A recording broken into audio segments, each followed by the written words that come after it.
So we have two wonderful mayoral candidates who are in fact here. Please come up and take a seat and we'll get started. Oh, and by the way, I might know, everybody doesn't know me. I'm Pamela Drake. I'm local politics coordinator and a troublemaker from way back. Oh, yeah. Okay. Hey. All right. So we're going to start with each of you can have a 2-minute intro. Which one of you wants to start? Go ahead. Oh, really? Yeah. That's really kind. It's elder. Oh, now. Oh. Okay, well, first of all, okay. Start right. the timer. I want to thank Wellstone for having us here tonight. This is my political home, and my campaign for mayor is based in the values of Paul Wellstone. Among those important values are centering the participation of the public in our politics and not considering them an afterthought. I'm disappointed that the other candidate for mayor has decided not to attend tonight. A candidate for Berkeley mayor who won't show up to the largest Democratic club in the East Bay, but it will appear on Fox News, which she did this week, is indicative of the broken culture of the Berkeley City Council.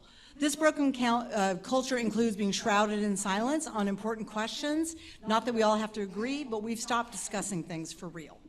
The absence of this public input helps make sure that moneyed and corporate interests are increasingly controlling Berkeley. They want to turn Berkeley, in my view, and the East Bay, more largely, into a characterless, cultureless, and joyless suburb. How do we, as people and as the mayor, address this while still building much-needed housing in the East Bay? Among the things that I've done is led the fight to ensure that developers pay their fair share for affordable housing, working with the Berkeley voters to pass the empty homes tax, which is raising about $8 million a year for affordable housing, helping co-author the demolition ordinance, which protects tenants as their buildings are being torn down, and being the lone council member to vote against the sweetheart deal the city made with UC, which in the end requires all of us, homeowners, tenants, and students alike, to pick up the slack for what UC should be paying. In addition to worrying about where does the money come from and who pays, we have to think about the equity of the programs that we have. I led the efforts for fair and impartial policing in Berkeley and reinvigorating our police accountability board through the ballot measure that you all passed, redesigned how Berkeley spends its road improvement funds to serve low-income neighborhoods, fought and will continue to fight every single day to ensure that our waterfront, the crown jewel of Berkeley, retains accessible and programs with affordable opportunities for recreation, such as the Cal Sailing Club. I created the Climate Equity Fund using money from Biden's Inflation Reduction Act. Thank you, President Biden. And I worked with regional agencies to create public EV charging for tenants that don't have charging in their building. I'm endorsed by leaders from across the political spectrum, including former Assemblymember Sandre Swanson, current State Senate candidate Javanka Beckles, council members as diverse as Cecilia Lunapara and Gordon Wozniak. You can imagine the two of them in the same room. A supermajority of the Berkeley Rent Board, dozens of commissioners, Democratic leaders, and people that head organizations such as the Chinatown Improvement Council, the NAACP, and various human rights, environmental, and housing advocates across the Bay Area. Thank you for your time.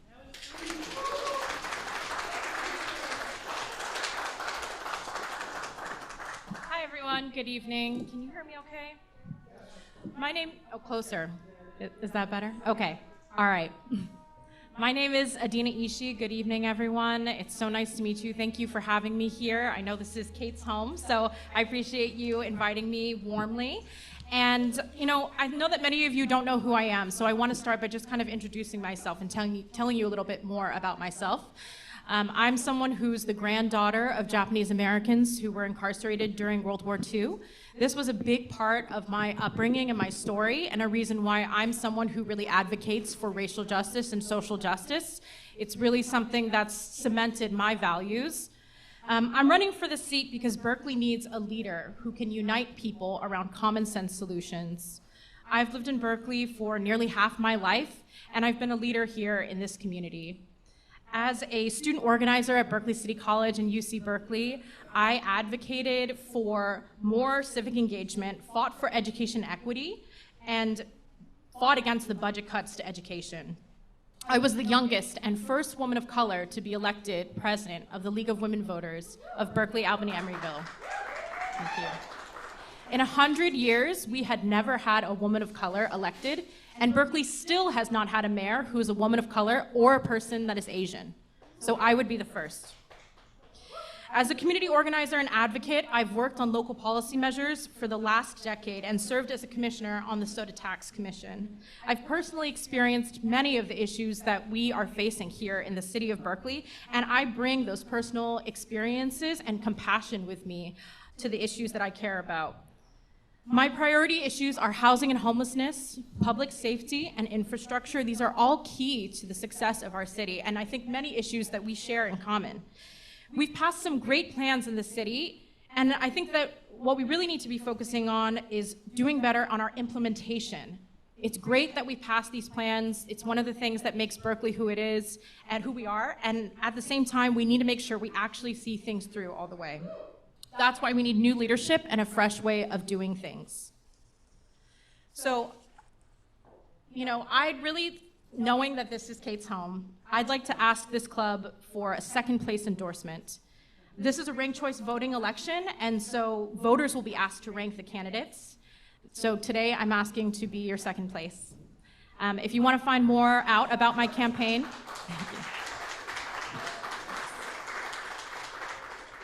you can visit my website, adinaishi.com, and I'm happy to speak with folks afterwards and answer any of your questions if you don't get them answered in our forum today. Thank you.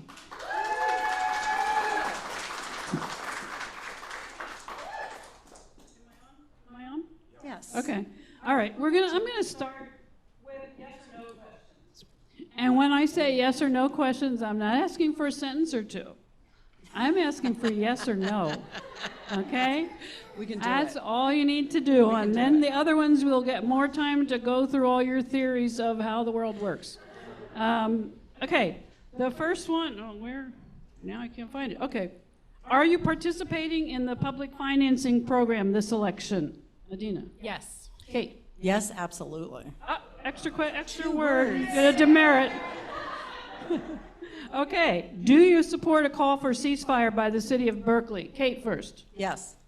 Yes. Okay, great. Have you received either endorsements or donations from law enforcement agencies? Adina? No. No. Okay, that's a good start, folks. All right. So the next question, I'm giving you 4 minutes because there's actually 2 questions in there. So you could take 2 for each or however you want to do it. Berkeley's Reimagining Public Safety Task Force issued a number of recommendations in 2020. Department heads have reported that many of these are still, in quotes, in progress. Which programs do you think are most important, and how would you get them implemented? And in particular, so here's the 2, what are your views on the BPD acquiring surveillance cameras? And number 2, what steps would you pursue to ensure fair and equitable policing? In other words, no more racial profiling. Okay, let's start with Adina. So just to read it back. Most important, fair and equitable policing. And what do you think about the surveillance cameras for the police? Surveillance cameras, okay. And in general, what happened to the reimagining? How's it going to get done? Yeah, so I think that one thing that we can all agree is that government moves slowly, right? There is a reason that we have checks and balances, and I understand that that can be incredibly frustrating. And generally, I've been very supportive of the reimagining public safety process. I think that the reason why we did this is very important. We need to look at public safety and make sure that we are not dealing with racial profiling. I think that's essential. In terms of which parts of the reimagining public safety piece that are most important, I think mental health is actually a huge part of it. I think mental health is something that is impacting our city in a lot of different ways. Something that I think gets sometimes mixed together that shouldn't be is homelessness and crime. And right now I see that we are criminalizing folks that are unhoused. In terms of the cameras, what do I think about that? I understand there are concerns about people's civil liberties, and I think that that is important. And I also think that we are in a really challenging time where people are not feeling safe. We've already approved some of these cameras, and I'm very curious to see what the actual outcome will be in terms of whether or not they're actually effective. In terms of fair and equitable policing, I think we do need to be supporting the work that is being done and the Police Advisory Board. I think that we need to be supporting the work that they're doing. And I think that that's essential. I think as a woman of color, this is an issue that's very important to me. I'll just share that, I'm from a household that honestly found the police to be kind of scary. And I have had instances where the police have come to my home. And at the same time, I've also worked in DA's offices. I was working in the Alameda County District Attorney's Office in the Human Trafficking Unit, and that was something that allowed me also to interact with law enforcement in a way to see how they can actually serve the community. And I really want to encourage building more relationships between our law enforcement and our community, because I think that is a way to make us safer. I think moving further and further away and alienating ourselves from the police actually will make us less safe. So I think it's important that our community recognizes they are a part of the resources that we provide for the city, and how can we build better relationships. They have a liaison program, a community liaison program, where they actually come and talk to neighbors, and that's something we actually did in our own neighborhood. We have had, I think it's 5 or 6 now, cars stolen from our street. And we were lucky enough to have a community liaison person come and talk to us about what's going on in our city, what's happening here, and what is it that we can do as individuals. And I think that's something else we need to focus on when we're talking about, public safety. We need to talk about how can we make sure the community is informed and engaged, because I think that will also help us be safer. Thank you.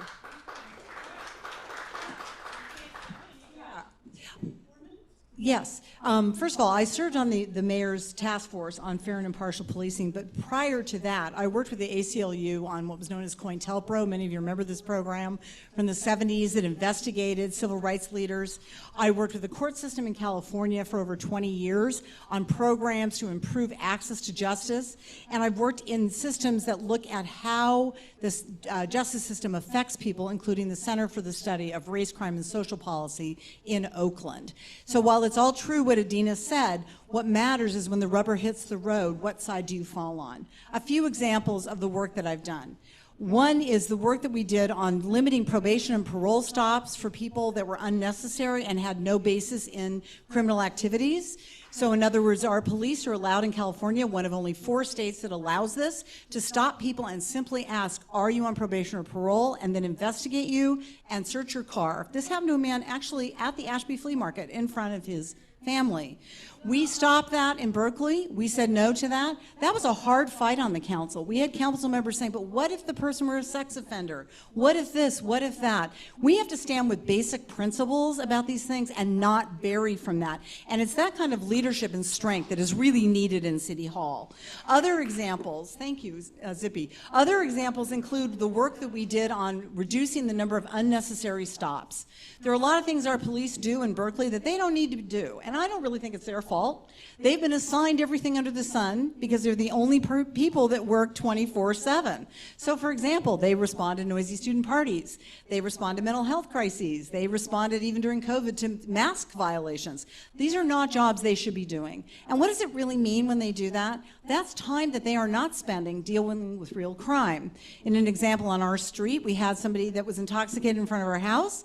4 police cars were there, no special care unit, despite the fact that we funded the special care unit, and nothing got resolved. We went on to lunch, and our local cafe had been broken into 5 hours earlier. No police had appeared. Why? They were dealing with one intoxicated person in front of my house. This is not the right allocation of resources. It is also not the right allocation of resources to spend money on police overtime to guard the Apple store, which is something that was happening. And we need to really focus on where's this money going. 50% of our budget almost is spent on public safety. And over 50% of the calls to the police are non-criminal in nature. It does not mean we're defunding the police when we ask them to focus. Please focus on what matters. Please focus on crime. In terms of surveillance cameras, I did vote for the pilot to create surveillance cameras at 4 intersections that were entrance and exit points from the city. However, in January, one of my colleagues brought forward, let's add 18 intersections with no evidence that those were centers of crime, and they included places where poor people congregate, including Bart Plaza, and where people from People's Park had been left to go after the closure of People's Park at Dwight and Telegraph. I object to the use of policing as a form of policing the poor. when there's no crime in evidence. So I voted no on that, and I think we need to continue to stand strong. That doesn't mean cameras are never the answer. It means we got to be careful about when cameras are the answer. Finally, there are so many other better approaches. We can have escorts from people from BART stations. We can do the ceasefire program, not the Middle East one, but the one that helps with violence of youth. Do you know that our youth organizations, Berkeley Youth Alternatives, et cetera, get $12,000 a year from the city to help fight violence? And our police department is asking for $7 million for these cameras. What does that tell you? It tells you we're taking our money, giving it to technology companies instead of really thinking about what is causing crime and focusing on the real antecedents of crime. This has sort of been my life's work. It's something I stand with, and I will never vary from the idea that we need to really decide where do we want our police dollars to go, where do we want our police efforts to go, and what creates racial injustice in this society. Thank you very much. All right. Another question, 2 minutes each. This one, city managers in Berkeley have assumed the authority to unilaterally move money from one budget category to another. Do you think that such reallocations should require the approval of the mayor, city council before they are made? And start with Kate. Yes, very much. I was on the budget committee for 7 years, and in that time I saw a lot of efforts to take money, for example, from Measure P, which is our homelessness funding, and use it for the police, actually, to break up encampments, and to pay for ambulance services for people, not just homeless people, which are only about 50% of the ambulance rides, but for everyone. I've seen examples of using our money from the vacancy tax, which you all voted for, to, again, house people broken up from encampments, rather than deal with apartment buildings that are dilapidated and causing blight in our communities, and meaning that we don't have the housing that we need. Can you imagine 4,000 vacant units in the middle of a housing crisis? How does that happen? It happens because the money keeps getting diverted. Other monies that were diverted, really importantly, were from the waterfront. There was a continual effort to say that the tiny marina had to pay for the entire expanse of the waterfront, and it continues today with the efforts from our city manager to say, let's put expensive hotels, let's put yachts there instead of Cal Sailing, let's do all these things to raise revenues so that I can pay for that entire expense of the waterfront. That is a general fund expense. I found $2.5 million to put towards the waterfront. I found $8 million socked away by bureaucrats in places not needed for paving, and we reallocated those funds. So yes, we need those to come back to us, and we need a process under the mayor that says, you came to us with a report at 9:55, the meeting's at 10, guess what, we're not doing that today. Okay, time is up, go ahead. So you all know I mentioned that I've worked with the League of Women Voters.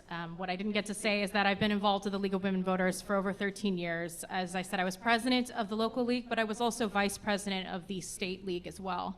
And so, you know, this really comes back to good governance. We've talked about, Kate and I talk about good governance all the time. I think it's really important that when voters say this is where we want the money to go, that we follow that, because this erodes trust in our government and in our systems. So I think it's very important that when the voters say this is what we want, that we listen to them.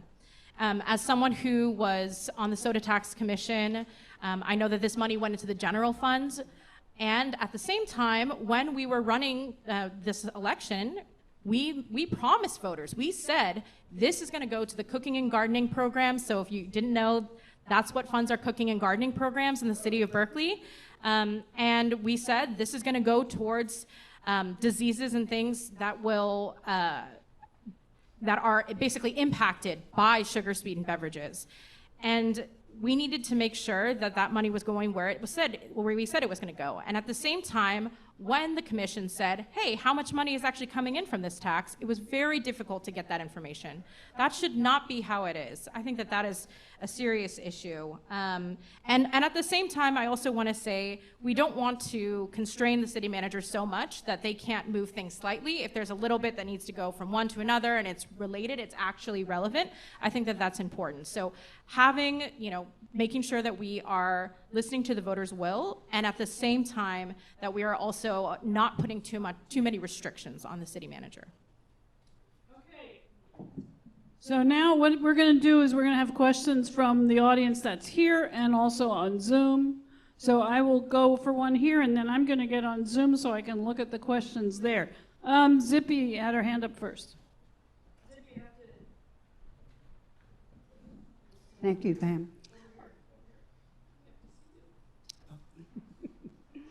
Okay. I just put a mint in my mouth. Timing. I'd like to ask both of you, what's your position on bringing a ferry stop to the marina? I think that's a 1 minute question, folks, okay? You're going to go first, Adina. Okay. So the ferry project is highly contentious. If you are not someone who spends time at the marina, then you may not know that this is a project that the city of Berkeley has been looking into for a while. And I have met with many folks that either live down in the marina or they sail there, and they're very concerned about it. I think that one of the things that we need to do a better job of at the city level is to make sure that when we are doing outreach to the community, that we are actually listening and that we are doing very deep, consistent engagement. That doesn't mean just putting up a flyer on the website or sending out an email and saying, hey, you should come to this event. We're gonna make these huge changes that you're not gonna know about if you don't show up. That means really making sure you're reaching out to the different groups that will be impacted. The city should make sure that we are doing that moving forward. And there are a lot of folks that feel concerned about what that's going to do to the way that they use the marina.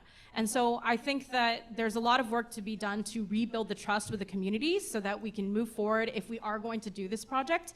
I think that I've been very lucky to learn a lot about, the way that the folks that are in the Parks Department are working to make sure that that project is fully funded, that the people won't be impacted too much by this project itself, and that it's actually going to be something that's worthwhile that people are using. Thank you. Should I go? Go ahead.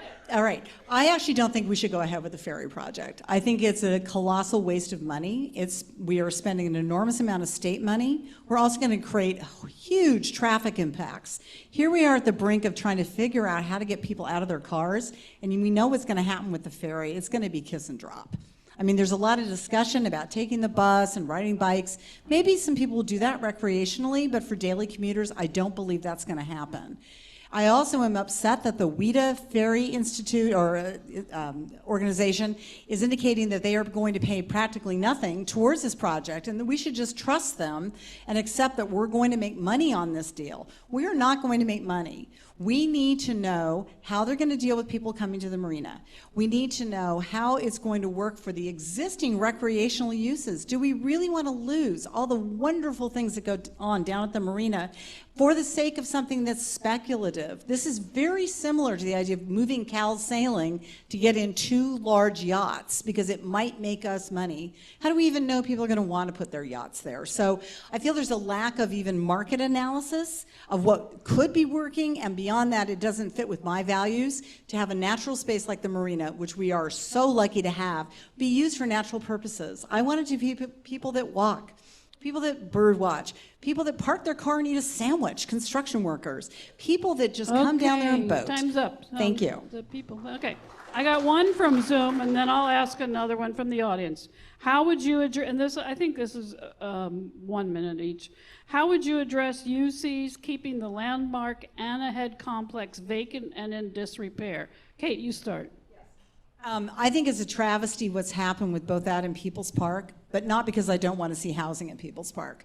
The way the university has gone about this, with allowing the fire to decimate this building and then not do anything about it, is really tragic. They need to focus on these historical landmarks that they have and try to assess the damage and put up the resources needed to fix them. I'm not interested in making Anna Head into something vastly different, but I am interested in seeing what could be put there in terms of housing.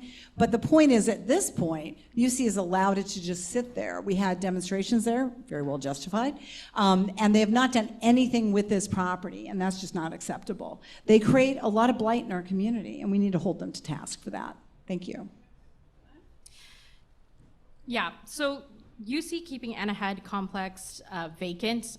Obviously, we want to make sure that our community is vibrant, and part of that is ensuring that we have buildings that are being used, that are kept clean, that are, fixed when they fall into disrepair. I think that that's essential. I personally don't know if the university has a plan for Anahead moving forward, and I would be very interested in making sure that they do something with it. All right, so, Jim, you want to come up here? You want me on the screen, right? Yes, you have to be on the screen. Assume you're a three-headed ogre. Everybody knows I'm an ogre. Jim McGrath. I appreciate the comments on the ferry, but the marina and the waterfront is a bigger deal. By the way, there is good news on the city manager front. The scanner just reported that Paul Buddenhagen is coming back. That is the most imaginable good news that I've heard. So, the question. The marina is broke, and Cesar Chavez Park is broken. Nearly half of the money that comes into the marina from boating facilities gets spent on something else as the boating facilities deteriorate. The city has an asset management program, but they've not done anything, policy, but they've not done it. On the landfill, the city manager sends us everything's fine memo off calendar. There's problems there since water intrusion since 2018. What are you going to do to make sure that the waterfront, the whole waterfront, gets the attention and gets the resources that it needs?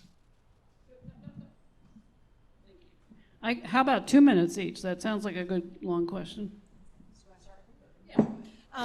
First of all, we need to respect the state lands grant that we received, which requires that we use this for recreational purposes. That has been violated pretty consistently by our city manager. She moved the traffic control vehicles there down to the marina. She's indicated that we need to have all these other uses of the marina as opposed to thinking about the uses for which we were given this land. It is unclear to me why we're in this situation with the budget. Jim has pointed out some very helpful improvements we could make. One thing I did was to get the roads in the marina paid for with the road fund instead of the marina fund. But there's many other examples. Trash collection at the entire waterfront comes out of the marina fund. Other programs come out of the marina fund. This really makes no sense, and we have to start with what did state land say to us when they granted us this land? Moreover, this issue with the toxins at Cesar Chavez Park, both the methane issue and the issue with the possible nuclear waste that was buried there, is stunning. We found out recently that it was last January, a year ago, that the city knew about this problem with the nuclear waste that had been buried there, and yet we only really found out about this publicly quite recently. The reaction of our public affairs officer was, well, should and maybe as a problem are not really definitive. So we are still seeing no action. Last night, or Tuesday night, the council gave another $1.6 million to the same firm that published a failed report about how to deal with the nuclear waste. We were told by the water board, state water board, that it was an inadequate study, and yet we're throwing more money at the problem. This is an ongoing problem with our city manager, who throws money at consultants in a whole variety of areas and then expects different results. So we need to say no to that. We need to look at what Richmond is doing and other cities are doing with the same vendor that dumped this waste and how they are studying the problem. In short, what our city said was, we're going to look at a site in Richmond and assume that level of toxins is norm, and this is where we're at, so it's all okay. And the State Water Board wrote back and said, no, I don't know what their norm is, but closer to zero than what happened in Richmond. That's our norm, and where are you, and where's your study to get us back to our norm? So we continually, as a city, ignore these kind of studies. The findings. We ignore these things because the orientation is, how much money can we bring in? And that is not the right orientation for natural lands. We need to think about our planet completely differently than that. Thank you.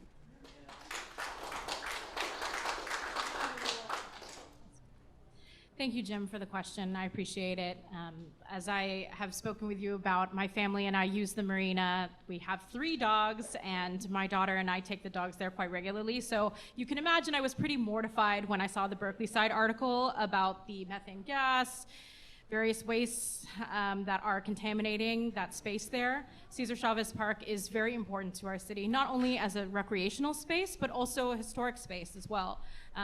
Cesar Chavez Park, if you didn't know, there's actually a historical part of it that you can actually take a tour of, so check that out. I am very concerned about the budget as well. I do think that we need to make sure that money is going where it's supposed to be going. I feel like this is just a general good governance piece. And it kind of brings me back to my point earlier that we need to make sure that as a city, we are rebuilding the trust with the people. I think that this is a very common theme that I've seen throughout my run so far for mayor of Berkeley, is that people don't trust our government to make sure that the funding is going where it does, where we say it's going to go. And that's something we really need to work on. I think that, we need to make sure that we are treating that space with respect, that the people who are using that space, that we're allowing them to continue to use that space and encouraging it, and that we're welcoming more folks there to attend. I think that our city really needs to make sure that that space is accessible to everyone and that it's a safe space for us to be in. We don't want our children to be concerned about getting contaminated by being in a place where they play.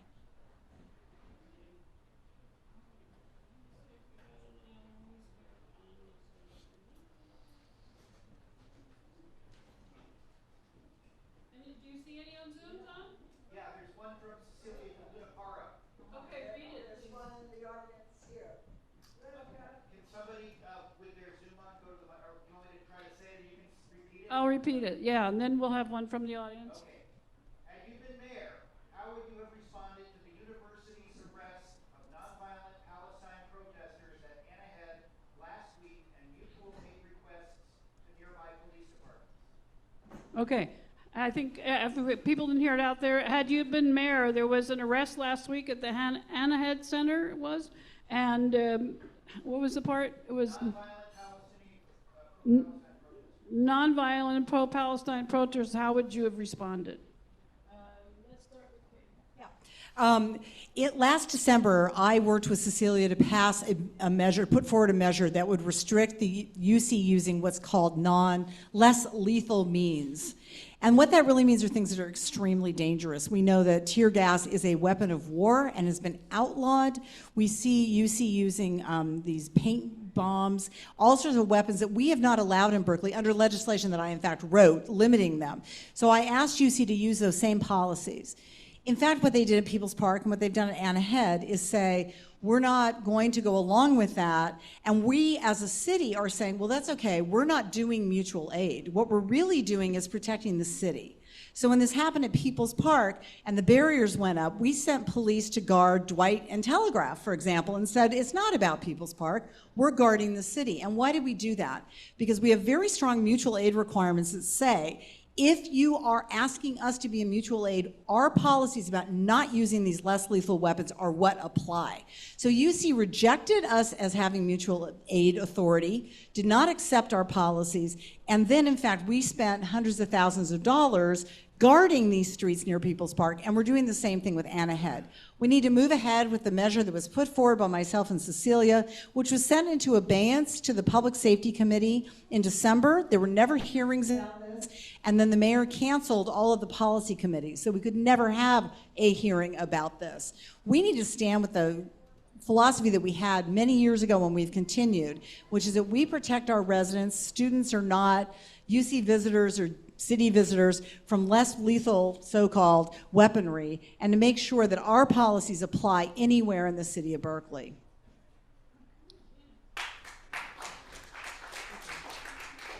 Thank you for the question. I think that when we're talking about arresting nonviolent protesters, I have an issue with that, period. I think that that's just an issue, and I also want to make sure that it's clear that the city of Berkeley was not involved in those arrests. That I also think another concern that I have is the fact that we're bringing in officers from all over the state, it feels like sometimes, to carry out these actions, here on behalf of UC, because those people don't understand the values of our city.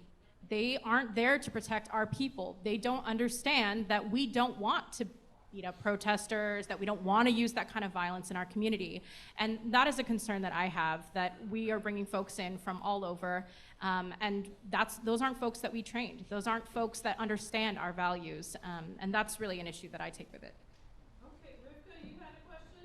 Yes. You have to run up here so you can say it. Better not, if you're in the back and you want to ask a question, please move up so we don't spend 5 minutes.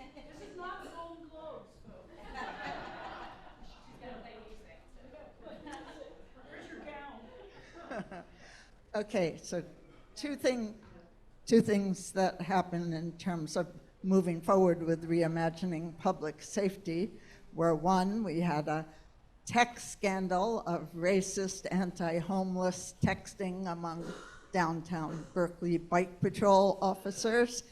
And then we also had a controversial hiring of a new police chief who was under investigation but got hired anyway. So I'd like to know how that happened, what you felt about it, what you did about it. Yeah, so you asked 2 questions. One was about the text scandal with the bike patrol, and also what we should have done around the police hiring, our police chief that we hired.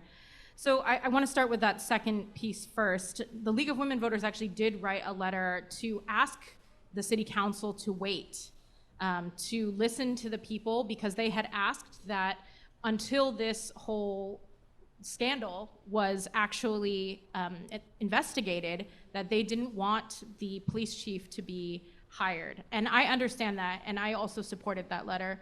I think that it's important to wait and listen again to the will of the people. I think that given how horrendous that scandal was, I think it was especially worth waiting to go through the investigation, regardless of how it turned out. It's important that we actually follow this process. In terms of this tech scandal generally, honestly, I was absolutely disgusted by it.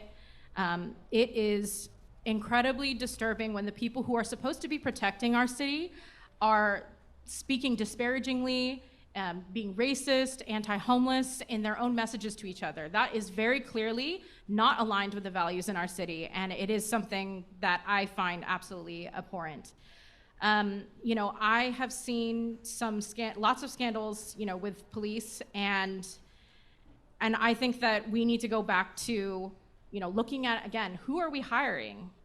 How are we hiring them? How are we making sure that they come in with the right values, the right skills, the right experience to make sure that they are going to be able to serve our community properly? As someone, again, who has worked in the Alameda County DA's office and actually also with the Contra Costa DA's office, I've had a lot of interactions with police officers, and I think that we really need to make sure, they think so too, they don't want to be represented by these officers that do these horrible things. It makes them all look bad, so everyone should be supportive of these trainings, and also making sure that we have more accountability so that police officers who see these things go on feel comfortable and feel safe to bring that up. Okay, well, there's one. Wait, I haven't answered. Oh, I'm sorry. Thank you, Pamela. I appreciate that answer, but I have to say it relies on the one bad apple theory of criminal justice, which we know is not accurate. We know that departments themselves, the institution of policing, is racist and needs reform. And when we see this happen, and the city manager says, well, it's just that one person who got fired, that's the answer to this. That is not correct. What I asked for is an early identification system, which sets up looking at crews of officers, individuals, where are we seeing these racial disparities? How do we tackle that? What do we do with training, et cetera? It's not enough to say, let's hire good people. Good people become not so good people when they work in a bad system, which is what we have. I was stunned at the hearing, which I actually had to vote on. It's one thing to say, this is what you would do. I was there. I was one of 2 council members that voted against appointing the chief at that time, because the city manager was insistent she could not have known that this was happening. How could she have known that when she's not responsible for the investigation? It's from the city attorney's office. So it's either a presumption that she's making that there could be no problem with our police, or secondarily, there was collusion and we did not know that that was going on. So regardless of the circumstances that got us there, it's really important that people have the courage to vote no. This is not an easy thing to do. Again, back to the examples of things I voted no on. The last example of cameras that were brought forward to the council. Issues involving UC. You need people that are going to stand up and say, I know this is tough, but I'm not going to vote for that. And you need to have someone who's willing to say to the city manager, you are not giving us the information we need. You are now saying you know something that you should actually not know. That's incorrect. And to challenge that and not just leave that alone. I've worked in cities and counties throughout the state, 36 in fact, and throughout the country and the world, in fact, international rule of law. And what you need as a mayor is someone who's going to say to the city attorney, I know that's the easy answer, but what about the implications of that? Have you talked to anybody else? What does that mean? And we had a city attorney who I actually admire who sat during this meeting, and I said to her, is that accurate, Madam City Attorney? Did you give these records to the city manager? And she refused to answer me. That's not acceptable. When we have public servants not answering our electeds, we need to change that system. I Thank think you. your time is up. Respond just because there was a bit of a mischaracterization. So I just want to make sure it's clear that I don't believe in this not one bad apple thing.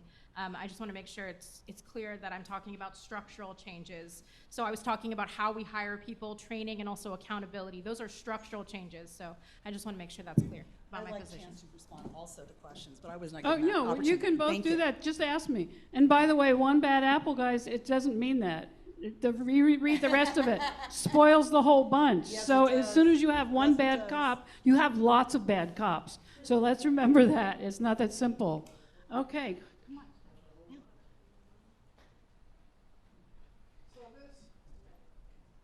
This is a segue from that downtown texting scandal question. I'm on the Police Accountability Board for the city of Berkeley, but I'm only speaking as an individual, so don't... I'm sorry? Oh, sorry. I'm on the Police Accountability Board for Berkeley, but I'm speaking as an individual. And I just wanted to say that we have been busily doing an investigation of that downtown texting scandal. The report is a long time coming, but it will be out in the next couple of weeks, and we will be presenting our recommendations to the city council.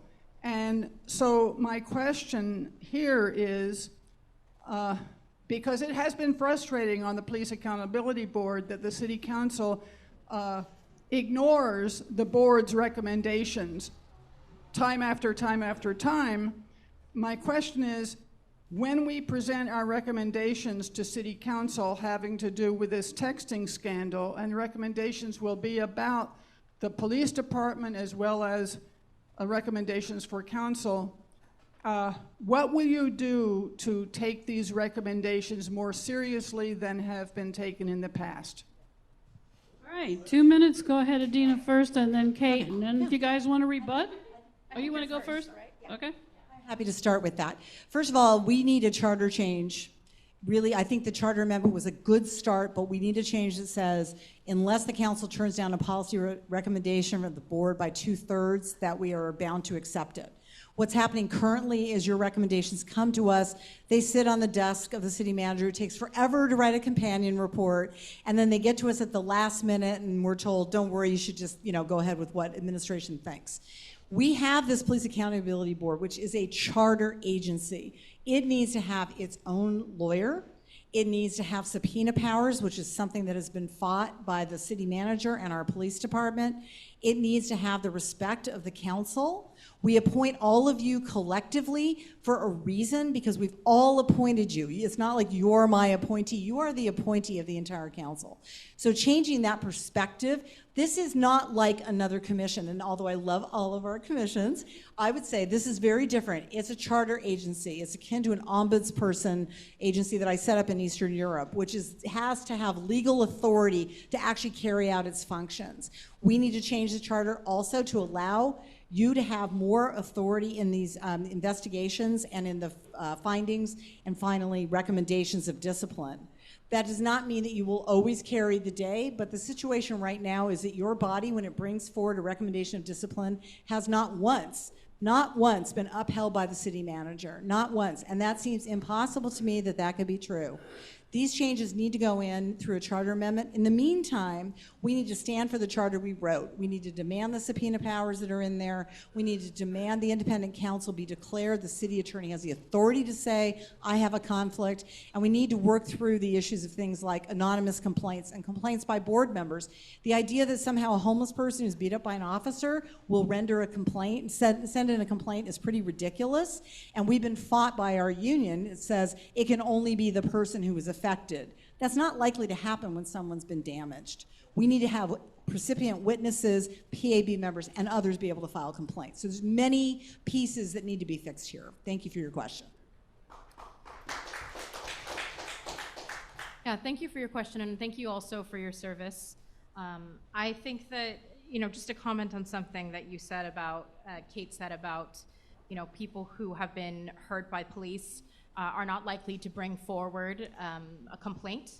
I think that also it's important that we respect what the individual wants to do. And so I am a little bit hesitant to fully support that, only because I think that as someone who has worked with survivors of crime, that sometimes they're not ready. They don't feel comfortable to bring that forward. And I think that, to me, justice looks like doing restorative justice, doing what we think that the survivor, the victim, as some folks say, is getting the justice that they want to see. So I just want to comment on that. I understand the Police Accountability Board, doesn't feel like they have the power and the authority, and I think that that's very important. What is the purpose of having the Police Accountability Board if they're not able to hold police accountable? Completely understand that. And if I'm not mistaken, the officers that were involved in the texting scandal are no longer employed by the city. Is that correct? No? That's not correct. Not correct. All right. So, sorry? Okay. Not a single one was fired. Thank you for correcting me. I think that it is important then that you, as you bring forward your recommendations, that the city council takes them seriously. And I think that not only do they take it seriously, but that we're also looking at how to make sure that there are changes to fix the process, I think, generally going forward, so that it's more expeditious. It's so important, of course, that you take your time to go over these investigations, that you make sure that you have all of the relevant facts. I think that's essential. And actually, League of Women Voters, I know, sends someone to go and listen to your meetings, and I do read those reports as well as some of the reports from your minutes. So thank you again for your work. I think that it's true that the Police Accountability Board doesn't have sort of the teeth to be able to make a lot of these changes, and it's what is the point of having it if they don't have some kind of power and authority to make change? So, thank you. Can I respond to that just briefly, one thing?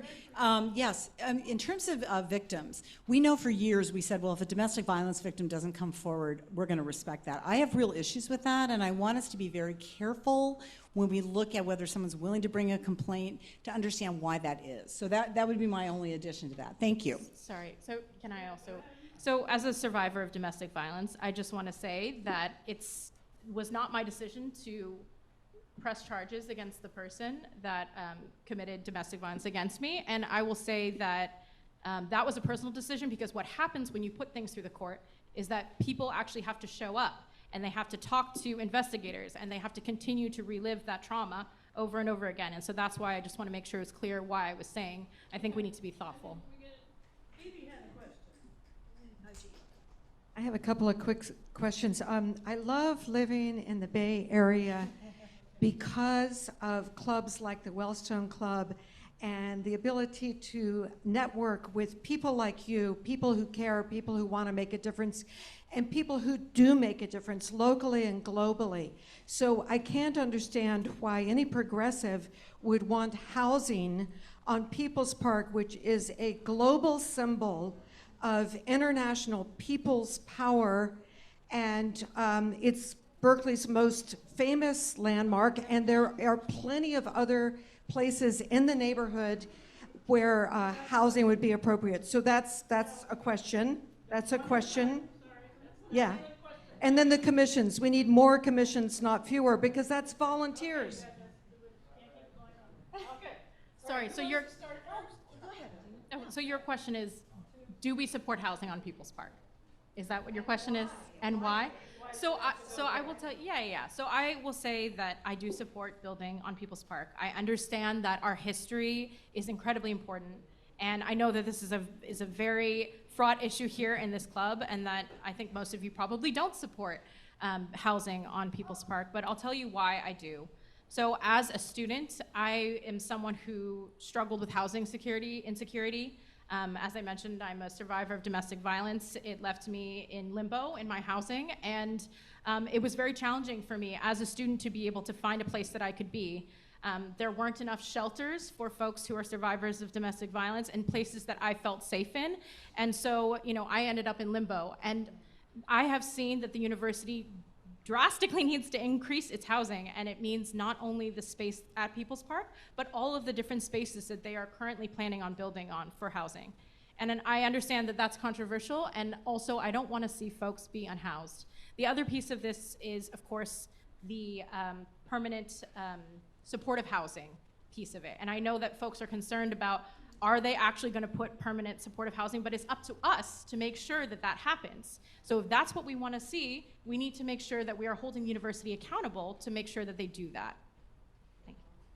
Thank you. Thank you very much. The university has several development sites, and what bothers me most about the housing at People's Park is this insistence that that be the spot. What does that mean? It's an erasure of history.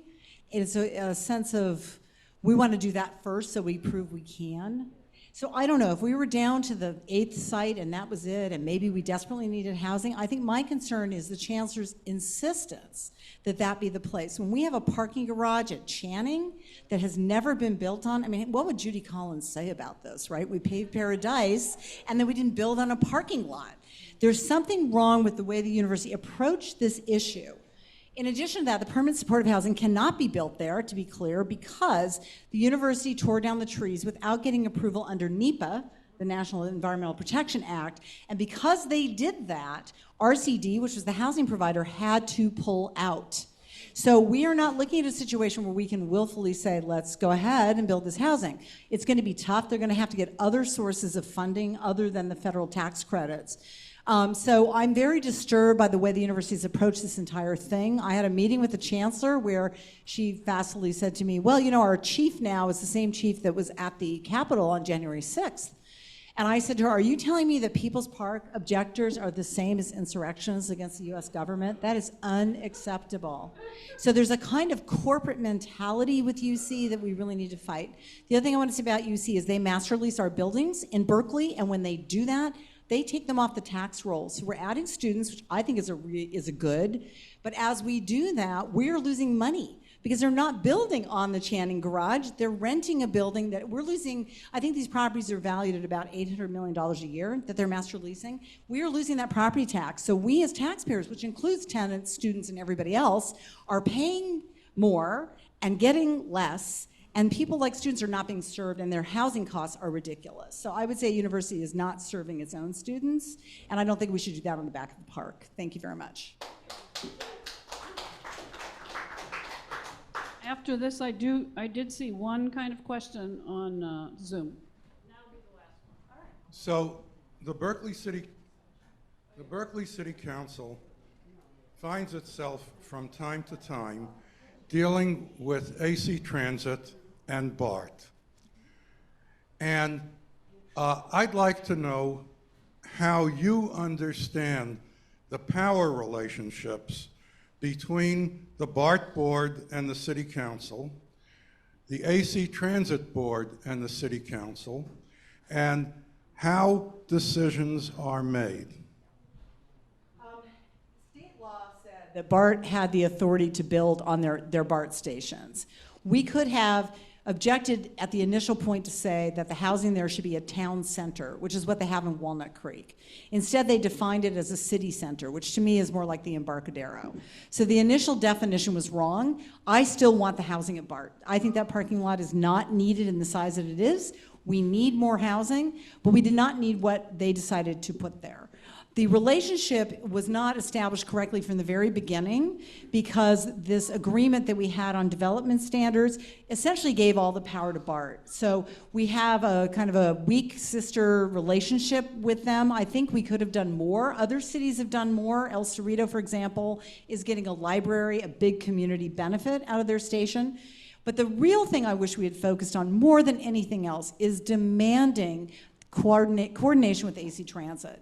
Because what we have right now is we're losing the parking, which I think is fine on balance, but we have no way for people to get there. And in the very same year that's happened, AC Transit came to our council and said, guess what? We're cutting all the service in the hills. And it's outrageous to me that they would cut this bus service. They're not doing any kind of transit planning. They're a housing developer. They're not planning for transit. We need to plan for that transit. We need to change that dynamic and demand that. And when I said that at a League of Cities meeting, that I feel like our transit planning has failed, I was told that I was a NIMBY, which is very weird because I voted for the housing.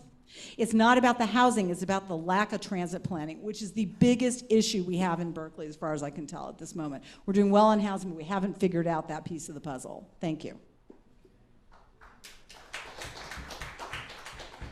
So I live near the Ashby BART station. I'm someone who rides transit. I'm a biker. I'm also a driver. I walk. I do all the different modes of transportation. And I think it's really essential that we are looking at how transit and housing go together. We are a city that is packed to the gills, honestly. It feels like we are very full right now, and we need to make sure we are building enough housing to ensure that folks are not experiencing homelessness and housing insecurity. I think that, in terms of the relationships between AC Transit and the city of Berkeley and BART and the city of Berkeley, I think that the thing is we have to work together. That's the thing. We need to be able to come together and come to an agreement that is going to be a good compromise for the city, and we also want to make sure that as the city of Berkeley, we're seeing the kinds of needs that we have in the city being filled. So in terms of the power dynamics between them, I really like to come into relationships as equals. I think that that's really what comes down to it in my values, that I think that we need to be able to come together to come up with a solution. Great. Okay, I have a question that I kind of gleaned from the Zoom, and that is, under what circumstances would you fire a city manager? It seems like they have to fire themselves or you're stuck. So, Kate, I think you want to start with that. No? Oh, you should? Oh, okay, go ahead. Yeah. This is an interesting question.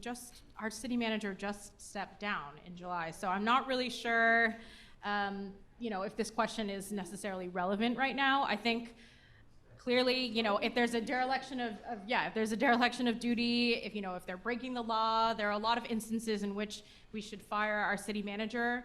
I think that I'm very interested to see, because neither of us will be on city council by the time they're starting this process. I'm very interested to follow that closely, to see who we're hiring and what kind of values they're bringing to our city.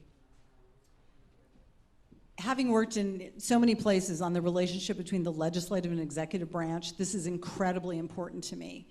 The time to fire the city manager is when we pass the sanctuary contracting ordinance, which says we don't do business with companies that do business with ICE, and she blows past that and does business with Motorola.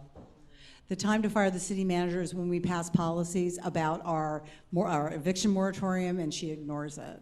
So it's when we pass laws that are then ignored that is a serious dereliction of duty. At the same time, I want to say that there are council members, not myself, but there are council members on the council that also push their authorities past where they should, because she's in charge of administration. So we would have an example of someone saying, I really don't want this thing to happen that's already been voted on by the council, and can you just undo it? And that happened recently.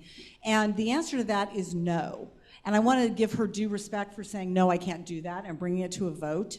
But I think this crossover of who has authority for what needs to be clarified.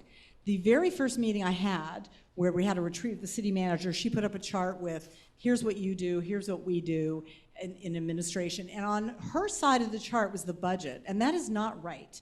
The city council is under the charter responsible for the budget. That is probably one of the main things that we do. And her continual effort to give us information late, inaccurate, spend money, as you mentioned earlier, on things that were not envisioned by these ballot measures is not acceptable. So I would say the moment is when we cross over laws that we, the elected people, have passed, that you have elected us to pass. Thank you.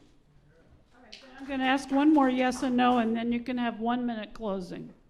1 minute is sufficient. So, will you both commit, if you're elected, to doing the public's business in public instead of going into closed session for every controversial issue? Yes. Yes. So that's going to be a completely different Berkeley City Council. Hold on. So now, go ahead, Adina, 1 minute close. Yeah, thank you all for having me again this evening. I really appreciate all of your questions. I know that this is an important club to be endorsed by, and as I said earlier, I really hope to get your second place endorsement. You can see that on many issues, Kate and I are actually aligned in terms of our values, in terms of our beliefs, and I think that that's essential when we talk about when we're looking at ranked choice voting. I'm someone, again, who believes in focusing on we need to be focusing on housing and homelessness, public safety, and infrastructure. Those are my main issues. And I think that my lived experience is really what I'm bringing to being mayor in the city of Berkeley. I think it's so important that we have folks who understand these issues from an individual level and as someone who has advocated for those issues as a community leader and activist. Again, my background is with League of Women Voters. Nonpartisan is so important to me because I think that we're really focused on the issues. I think that we're in a time right now where we get very caught up in which party, and I understand we all have strong opinions about which party we support, and at the same time, we need to be able to work together. This is essential to getting things passed right now, and that is what I'm focused on as a leader in the city of Berkeley. Thank you, Regina. Thank you very much. I agree with that, but I also think there's a piece missing, which is about management of the city. While the mayor does not manage the city, that is the city manager, you need someone who's got a management background. I come from 40 years in the government, which makes me sound ancient. I guess I am. But anyway, and I have supervised dozens and dozens and dozens of people in state and local agencies and run a $1 billion budget for the state of California, for the Judicial Council. That means that I know where the bodies are buried, I know where the money is, and this is just something you need as a separate skill set to really effectively run a city. In addition to that, my orientation is toward ensuring that corporations pay their fair share and that we do not always turn to taxpayers. We had a failure with Measure L, which I think there were council meetings where they were continually said, well, let's just add another $50 million to that. By the way, I was not one of the 4 people who wrote Measure L. And I think the voters were left with the impression that we think that you're an endless pocketbook. You are not an endless pocketbook. We need to balance this budget. We need to make sure that corporations and businesses pay their fair share before we turn to you and ask you for more money. And I think that's one of the biggest issues I have. We had prior bond measures that were very well run, very defined. We need to go back to that tradition and say, what is it we're asking you to do? And to hold our city administration responsible for that. So while it sounds boring and nerdy, I think management matters a lot. And that's what I bring to this job. Thank you. Both for being here for this grilling when some people were unwilling to do it. So we've got 2 things coming up right now. We've got 2 people with the big buckets. It cost us $400 a month to do the meeting here just for the place, and then we get some food and we have other expenses to get the word out to everyone. So please, if you have some change, throw it in there. Please add whatever you can to help the meeting continue. And thank you. And Jonah is here, one of our CC members who was part of the camping, the sit-in at, what are we calling it, a camping inn? I don't know what we're calling it. Camping, okay. And at UC Berkeley, Jack and I visited quite often. When I could find parking, I went over. He's got something to tell us about that's very important for Berkeley renters, so please listen. And maybe he'll tell us a little bit about how things went at UC. Really quickly, before you leave, if you're a Berkeley resident, I've got here the signature packet. There we go. we are coming up against the deadline to get citizen-backed ballot measures on the ballot for November in the city of Berkeley. And we have this great ballot measure endorsed by Wellstone, as well as a bunch of other organizations. The Berkeley Tenant Protection and Right to Organize Act, which expands rent control. It gives tenants collective bargaining power so they can start their own tenants unions and actually force their landlords to meet them at the bargaining table. And we right now are a few hundred signatures short. So if you are a Berkeley resident, I'm going to be coming up around with this clipboard after, so I would love for you to sign this. Yes, if you're registered to vote in the city of Berkeley. Carol also has a clipboard. So that's thing number one. And then thing number two, we're talking about the November elections, but there's actually an election on Tuesday, May 28th. We have a special election in Berkeley District 4 for City Council. Our Wellstone endorsed candidate is Solly Alpert, who is also on our coordinating committee. A organization backed by the Los Angeles Police Union, corporate landlords, big insurance companies are spending tens of thousands of dollars on mailers and digital ads and YouTube ads, attacking Solly because they know that he's going to fight for us and fight for progressive values in Berkeley. So we've got just this weekend and the next few days to get out the vote for Solly in this low turnout special election. So Brandon is going to be sending out a tweet and an email with information about how to support Solly, but he's having canvasses this weekend at MLK Civic Center Park, Saturday and Sunday at noon. Noon at same location, MLK Civic Center Park, Saturday and Sunday. So even if you just got a couple hours, come hang, help yourself to some free snacks at the canvas, and help us talk to voters so we can get another progressive on the city council, because we just elected our last endorsed candidate, Cecilia Lunapara. So we did it once, we're about to do it again, and then we'll get a massive progressive majority in November thanks to the valuable work of people in this room. Thanks, y'all. Okay, Jovanka, would you like to come up and we'll give you the crown.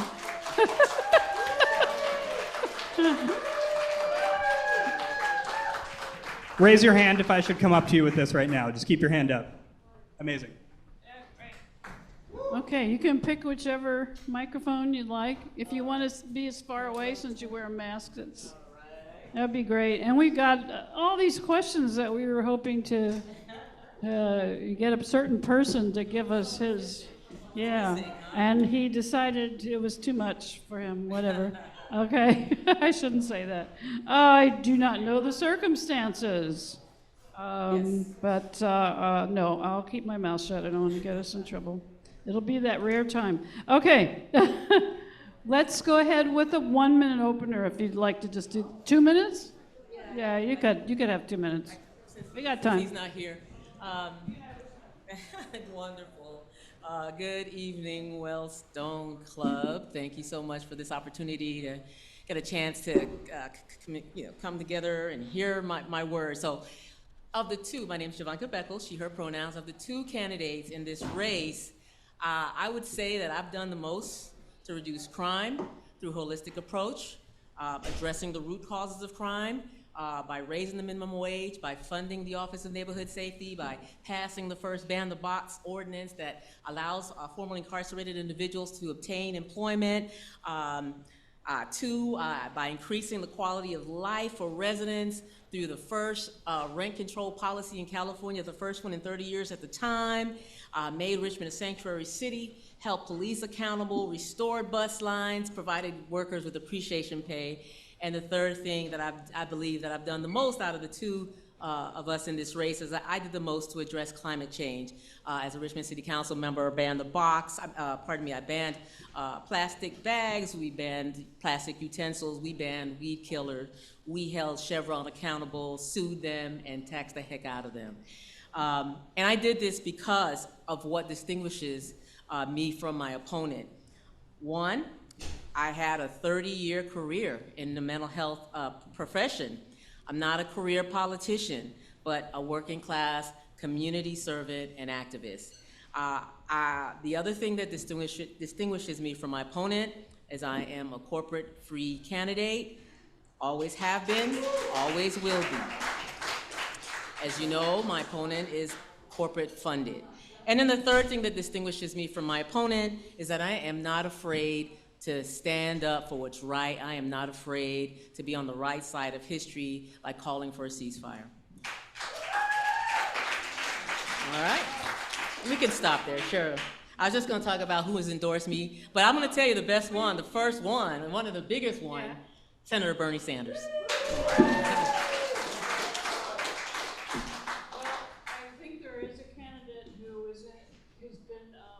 Supported by the real estate industry and Uber. Yep, PG&E and a whole bunch of other corporations. Somehow got some weird endorsements. I don't understand. Somebody has to explain them to me. Okay, let me ask you. I got a couple yes, no, three of them. So do this first. Will you support a new CalCare bill? Absolutely. Will you support a bill to repeal the Costa-Hawkins law? Absolutely. Will you support a bill to amend the California Constitution to outlaw slavery in all forms? It might have already passed. That's still in there? Absolutely. Yeah, no, it's actually a bill right now. I think it got through part of it. Wow. Yes, because it's in, the United States Constitution, and I think California follows that. It says slavery is not allowed except in certain circumstances. So that's why you got prison labor making stuff, right? That's slavery. That's slavery. Okay, so the first question is going to be, I'll give you 4 minutes because there's really 2 questions. Please answer them both. Describe in specificity your plans to improve K-12 schools in California, and would you consider bringing back the master plan for higher education? Yeah, the answer is yes, and my plan is, as many of you know, okay. And I just want to say also, some of you, I can't really see, my eyes are dilated. That's why I have this extra stuff on, my glasses. So somebody waved to me over there. I couldn't tell who that was, but I'm like, hey, you must be a friend. Okay, thank you. So absolutely, and it's on my platform because I believe that in the 3rd largest economy in the world, we should have the best education in the world. We should be supporting our teachers. We should be supporting our students. By the way, I'm really proud to be endorsed currently by the Berkeley Federation of Teachers. Those people are doing some amazing things, standing up for the rights of their students. But I believe that we should have free K through college. Our education system, with the 3rd largest economy in the world again, we should be able to and can afford these things. I believe that our schools should be community schools, should be community spaces.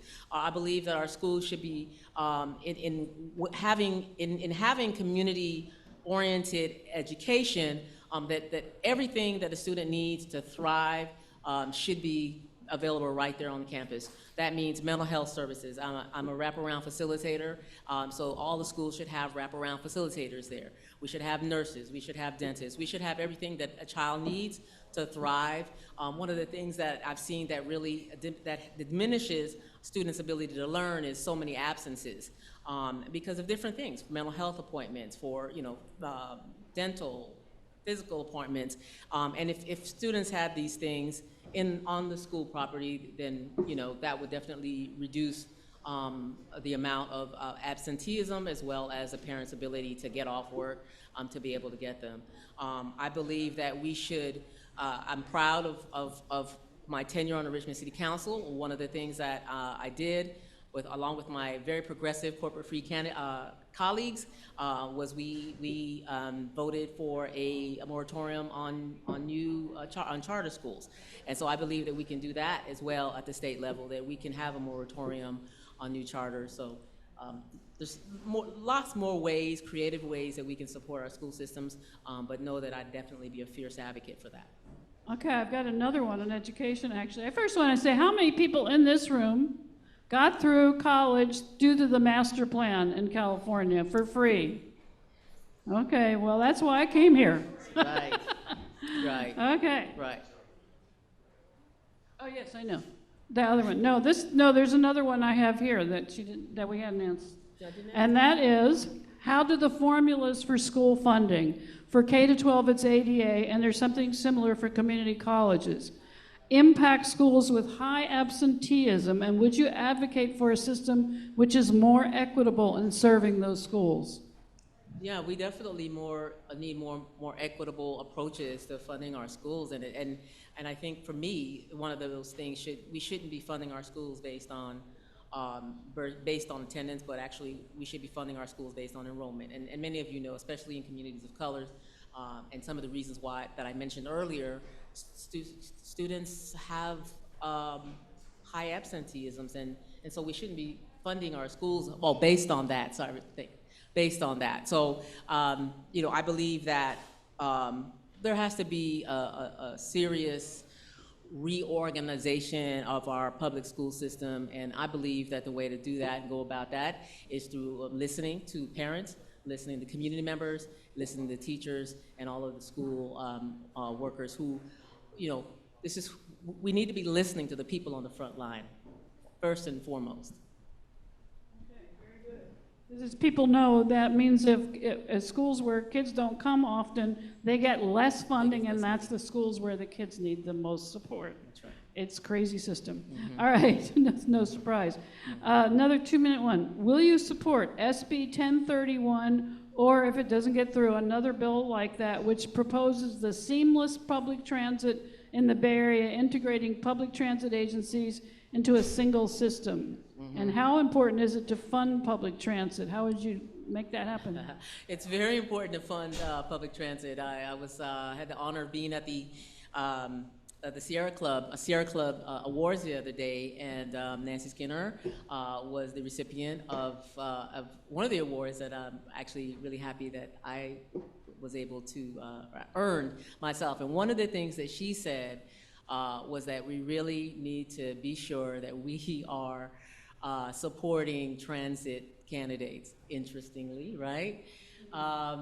But because I am a strong advocate for public transportation, it's the way that it's one of the ways that we can reduce our carbon footprint. We have to get people out of their cars. And so having a seamless transit system is actually gonna be the way to go. We have 27 transit districts alone, just right here in the Bay Area. That's ridiculous. So we really need to have at least one transit manager, and it should be seamless. And but I think that one of the ways we're always hearing, my colleague over here, Jean, we hear it all the time by the manager, the district manager, is we are about, we're going to fall over this fiscal cliff. Well, I think that that's where then we have to get really creative, and I go back to the same point that I make every time, and that is we have to tax the rich. We have to tax these corporations that are not paying their fair share of taxes, like Uber, for example. Now, who is going to be someone to tax Uber than someone who's not taking their money? My opponent is taking their money, right? Who is going to be able to tax these entities that are exploiting labor, that are exploiting us as community members, and that's someone who's not taking their money. So I believe that that's how we can fund public transportation. I believe that we have the means to make it seamless, to make it free, and definitely to make it reliable.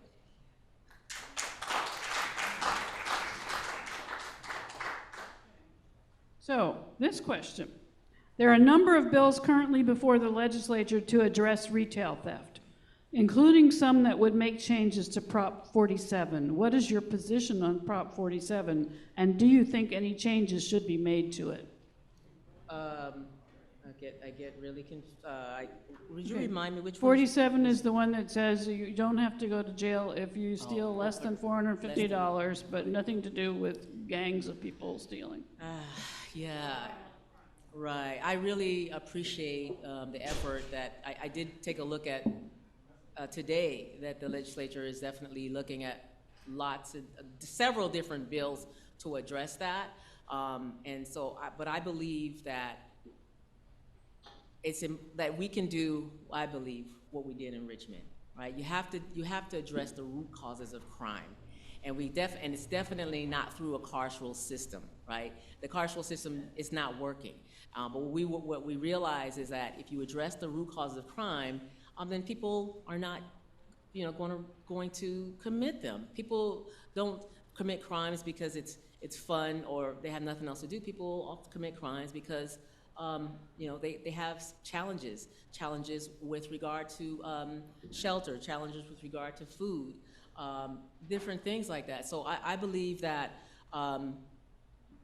the retail theft, I guess, is a crisis, but we have to be able to address them in ways that are fair, and people who are doing this to fund substance abuse, for example. We need to have more programs for people who are suffering and challenged with substance abuse. People who are suffering from mental health challenges. We have to be able to serve folks and provide them with the mental health services that they need. I just don't believe that having a carceral system is our way out of reducing crime. In fact, neither is adding more police, of course. So I'd be an advocate at the state to introduce policies that actually address the root causes of crime. I've got two more, and then I'm going to ask for some from the audience, and then people will probably be tired. Okay. Is it important to protect academic freedom and student freedom of expression in California universities? What can you do as a California senator to prevent state schools faculty from being fired for expressing anti-genocide or even anti-Israel views? Well, I think first and foremost, we have to make sure that you'll have elected officials that are doing the right thing. When you elect the public officials that are not taking APAC money, that are not taking corporate money, that's how we can have someone with integrity to be able to defend students' rights and free speech rights. Unlike my opponent, I have been standing in solidarity with our students here at Cal, students throughout the state and the country, by being vocal about what they're doing is right. I feel so hopeful that our young people are so courageous, that they have recognized the need for courage, and they recognize that they're even putting their careers on the line to do and speak up for what's right. And so, we can have people in the state legislature who's going to defend our students, quite, frankly and easily, by electing people who aren't in bed with those very entities that are trying to shut people down.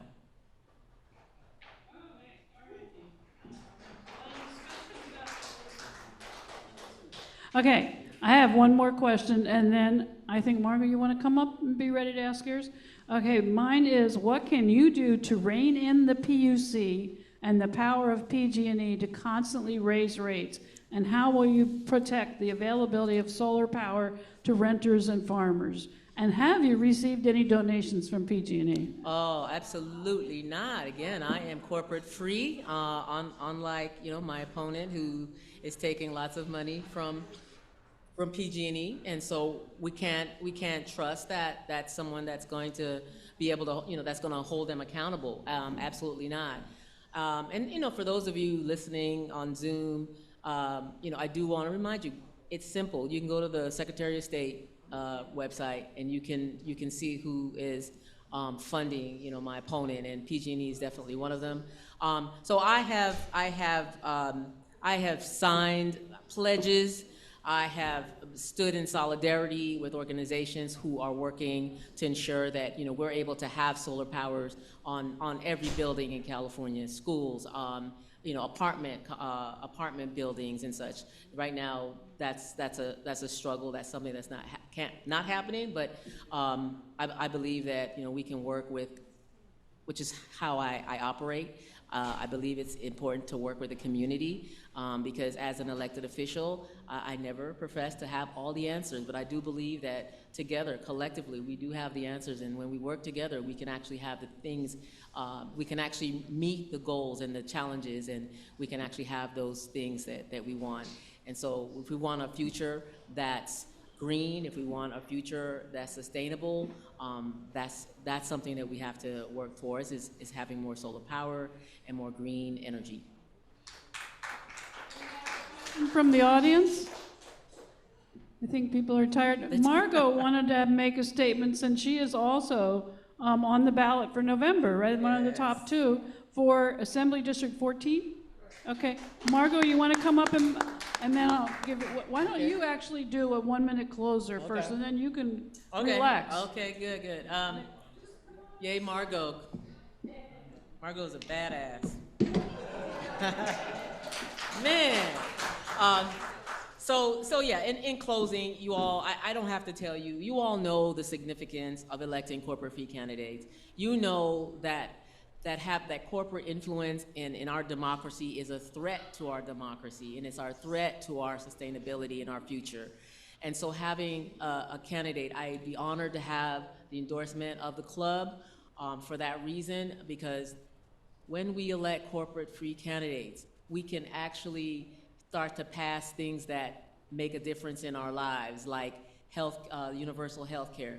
We have a supermajority of Democrats right now in the California legislature, and it just died in the Appropriations Committee, right? Buffy Wicks is the chair of that committee, and she basically, in essence, killed it, right, along with the governor.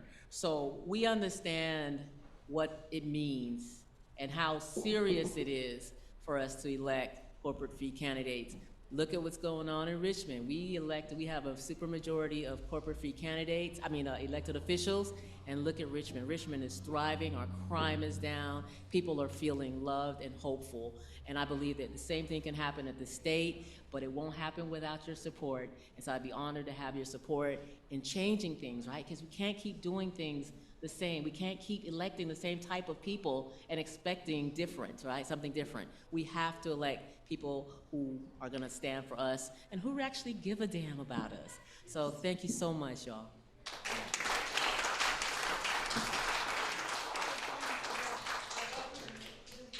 President, instead of doing what's good for us. He's happy to do what's good for PG&E. Right. Okay. Margot, I'm going to give you 3 minutes to tell us all about why we get out there and vote for you. Okay. Well, let me give this off. Yeah. Greetings. Thank you very much. Well, the good news is that I got 18,000 votes in the primary, and I'm on the November ballot. So I'm campaigning for November 5th. And my issues are that Buffy Wicks, who is also a Democrat, is voting for things that I disagree with. For example, as chair of the Appropriations Committee, she killed AD 2200, which is the single-payer bill. She killed the single-payer bill. She also killed a bill that would put a cap on how much money PG&E can charge us every month. PG&E wants to put a fixed fee on our bill of $23 a month, $28 a month. Anyway, something like that.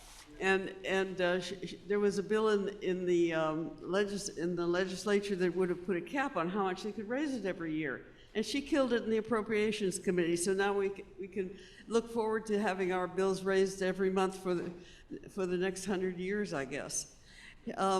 There are other issues that I disagree with her on. She votes for every housing bill that comes along, and she calls it affordable housing. Well, affordable housing in the East Bay is for people who make less than $100,000 a year. And low-income housing is for people who make $71,000 a year. Well, the person who makes $20 an hour makes $40,000 a year. And our teachers make $68,000 a year. So where's the housing for all the people? You know, this housing that is not the right kind of housing that is coming out of Sacramento. I also disagree with even Governor Newsom on his homeless bill. He just cut out a lot of homeless programs on the grounds that the budget is too tight. Well, what homeless programs did he cut? He cut funding for nonprofits. He cut funding for cities. And what did he raise the money for? He raised the money for private capital to build low-income housing. Private capital. And so and Buffy signed a bill recently that will fine the cities if they don't build the housing that the state requires them to. So on the one hand, he cuts the money that would support city building housing for public housing, and he's fining the cities if they don't do it. It's a no-win situation. Buffy is also for charter schools. I'm opposed to charter schools. You were talking about how we get our schools get their money from daily attendance. Well, we need to have money for schools to support enough education to educate every child that comes through the door. If you have a child who goes to a charter school, they take their money with them, and the money goes off to the charter school, and the charter school can be started by anybody. There's no standards as to who can, they don't have to be an educator, they can be for profit. So the charter school just takes the money and run, just the same way with the builders and developers who are taking the housing money out of Sacramento. They just take the money and run and leave the cities with the responsibility for roads, sewers, and all the other accoutrements that cities require when housing goes in there. So I'm running against Buffy, who's an incumbent, and she has a lot of endorsements and she has a lot of money, but we have a lot of interests that are in common, and we're going to run a campaign that's going to express our views, which is we need housing for everybody, we need health care for everybody, we need public schools that educate everybody, and we're going to have a state that reflects, a state legislature that reflects our values. Thank you very much.